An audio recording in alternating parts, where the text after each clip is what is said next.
Bonsoir à tous. J'espère que vous allez bien. Le sujet pour ce soir est le suivant. Ceux qui ne croient pas aux fantômes ou au paranormal, quelle expérience a changé votre point de vue? Si vous aimez ce genre d'histoire, n'oubliez pas de vous abonner pour ne pas manquer la prochaine vidéo. Et c'est parti.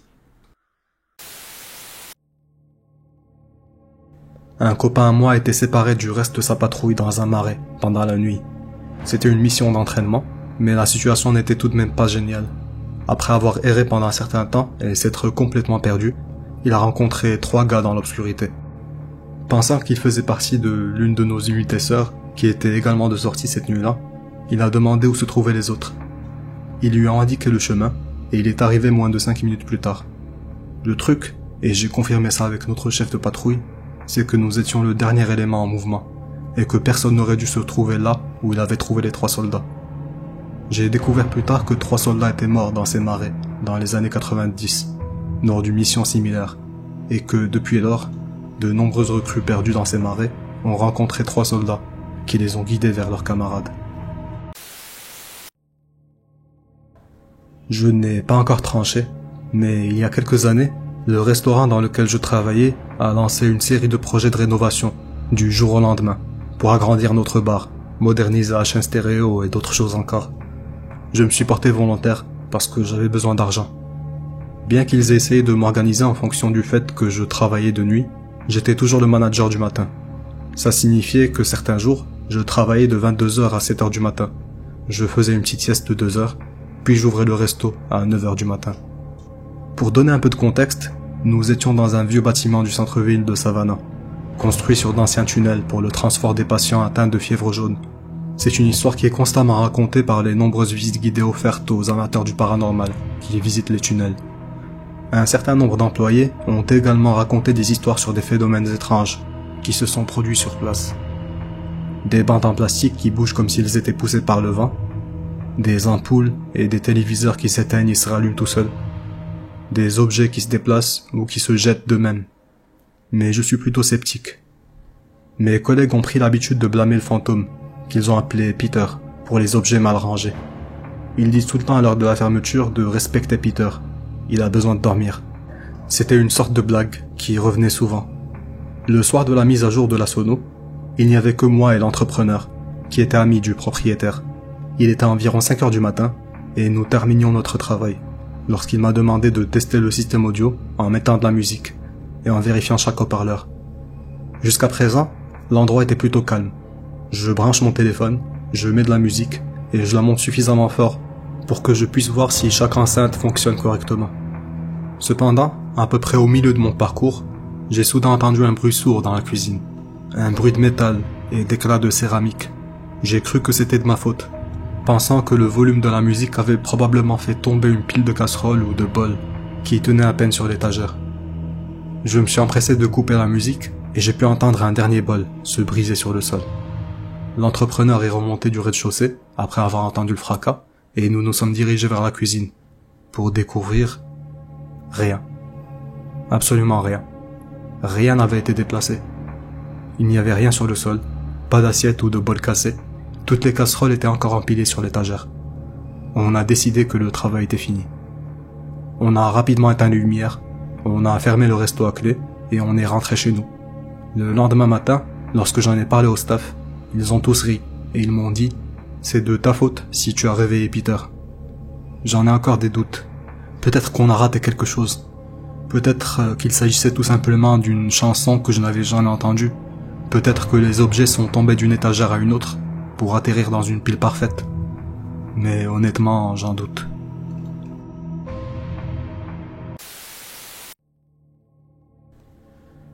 Ma mère est morte quand j'avais 16 ans. Elle avait été malade à l'hôpital, mais je n'ai jamais su que c'était si grave. Mes parents nous disaient toujours, à ma sœur aînée et moi, que ce n'était qu'un virus et que ça finirait par passer. J'ai terminé mon travail au fast-food après l'école et je suis rentré chez moi pour me changer, avant d'aller rendre visite à ma mère à l'hôpital. Ma sœur était sur le point de faire de même. J'ai entendu la porte de derrière s'ouvrir. Je m'attendais à voir ma sœur, mais c'est ma mère que j'ai entendue. Elle s'est exclamée « Enfin chez moi !» J'étais en train de me changer, je ne pouvais donc pas sortir de ma chambre en courant, mais j'étais super contente. Mais quand je suis sorti, j'ai vu qu'il n'y avait personne à la maison. Ma sœur a démarré la voiture et je suis sorti. Nous sommes allés directement à l'hôpital. À l'époque, on n'avait pas de téléphone portable et personne ne pouvait nous contacter.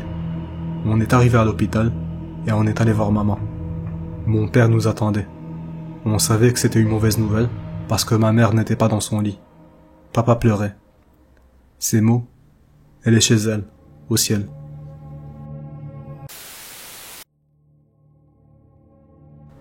On était en train de rouler aux alentours de Preston Castle. C'était un institut pour jeunes délinquants. Mais à vrai dire, c'était une prison qui est devenue célèbre pour ses histoires de fantômes. On est passé devant une trentaine de boîtes aux lettres qui étaient fermées. Je suis sorti de la voiture et je me suis dirigé vers la clôture. À ce moment-là, un millier d'oiseaux se sont mis à crier et à s'envoler des arbres. J'ai fait demi-tour et toutes les boîtes aux lettres étaient ouvertes. Et tous les drapeaux des boîtes aux lettres étaient debout. J'ai eu un sentiment d'effroi épouvantable. Je ne vais jamais y retourner. Jamais. J'ai travaillé dans un service de psychiatrie dont tout le monde jurait qu'il était hanté. Il y avait 2 unités fermées à clé. Une était pour les clients atteints de démence et l'autre pour les patients psychotiques, dépressifs et ceux qui étaient admis involontairement. Un jour, ils ont fermé un côté et ils ont regroupé tous les patients dans une seule unité. Cependant, un médicament qui était nécessaire à l'un des patients était stocké dans l'unité opposée. J'ai donc dû me rendre dans l'unité fermée, qui était également l'unité où il y avait supposément le plus d'activité paranormale, selon les dires des gens. J'y suis allé et toutes les portes étaient fermées.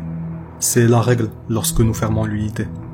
Je me suis dirigé vers le cabinet de médicaments et j'ai eu l'impression que quelqu'un s'était précipité derrière moi pendant que je faisais mes recherches. Je suis devenue très nerveuse et j'ai eu peur. Lorsque j'ai quitté le bureau de l'infirmière, j'ai été encore plus effrayé parce que toutes les portes des chambres vides des patients étaient ouvertes. Je n'ai jamais entendu les portes s'ouvrir et elles font du bruit quand elles s'ouvrent. Personne n'était entré dans l'unité non plus. Je suis rapidement retourné dans l'autre unité et je leur ai demandé de rembobiner les images de sécurité pour voir si quelqu'un était entré ou sorti. Ces couloirs sont généralement enregistrés pour des raisons de sécurité. Nous avons regardé les images et la seule personne qui était entrée ou sortie, c'était moi. On pouvait voir toutes les portes s'ouvrir en même temps. Je n'ai jamais été aussi effrayé par une expérience bizarre ou même paranormale. J'ai refusé d'aller dans cette unité toute seule. Et j'étais super contente d'être transférée à l'unité psychiatrique d'un autre hôpital. J'ai vécu une expérience bizarre, qui pourrait n'être qu'un état intermédiaire entre 2 rêves, mais c'était incroyablement bizarre. Je vivais depuis un certain temps dans la maison de ma grand-mère, qui est construite sur le même endroit que l'ancienne ferme des pauvres du comté, dans cette petite ville du nord-ouest du Pacifique. C'est un endroit où, autrefois, si vous étiez sans abri ou dans le besoin, vous pouviez aller travailler à la ferme et avoir un endroit où loger et manger. Je ne sais pas si c'est pertinent, mais vous pouvez imaginer que l'endroit a accueilli de nombreuses personnes dans le passé. Quoi qu'il en soit, c'était une nuit d'été, et il fait plutôt chaud en été. Donc, je suis allé me coucher sans vêtements. Je me réveille au milieu de la nuit pour aller aux toilettes, et alors que je suis sur le point de me lever, je vois ce qui ressemble à une silhouette humaine, debout, dans le coin près du placard, regardant dans ma direction. Il fait nuit, donc je ne suis pas encore sûr que ce n'est pas un tas de vêtements qui donne cette impression dans le noir. Mais je suis déjà paniqué. 2 secondes plus tard, je me suis souvenu que j'avais bien rangé ma chambre avant de dormir. Sur le moment, j'ai pensé que quelqu'un s'était introduit dans la maison, pour essayer de m'agresser ou de me tuer tout simplement, et qu'il avait attendu que je m'endorme, pour que je sois totalement vulnérable. En y repensant, je suis plutôt fier de moi-même, par rapport à ma réaction. J'avais 2 options, fuir ou me battre. Et j'ai choisi de me battre. Je me suis levé en criant « Qu'est-ce que vous faites ici ?» Et j'ai couru vers l'interrupteur. J'ai allumé la lumière et j'ai vu un homme, avec une barbe grisonnante et des yeux bleus, portant des vêtements traditionnels de type bûcheron. Puis, il a immédiatement commencé à s'effacer, jusqu'à ce qu'il devienne complètement transparent. Mon cœur battait à tout rompre, et j'étais en état d'adrénaline après ça. Mais d'une certaine manière, j'étais contente que ce n'était pas une personne réelle, mais simplement d'une hallucination, ou peut-être même d'un fantôme. Qu'est-ce que j'en sais? J'avais toujours aimé les histoires de fantômes, mais je n'avais jamais pensé qu'elles étaient nécessairement réelles. Le simple fait que j'ai allumé la lumière, en pensant qu'il s'agissait d'une ombre, et que j'ai vu un être humain entièrement formé, dont je ne pouvais pas reconnaître les détails, était vraiment flippant.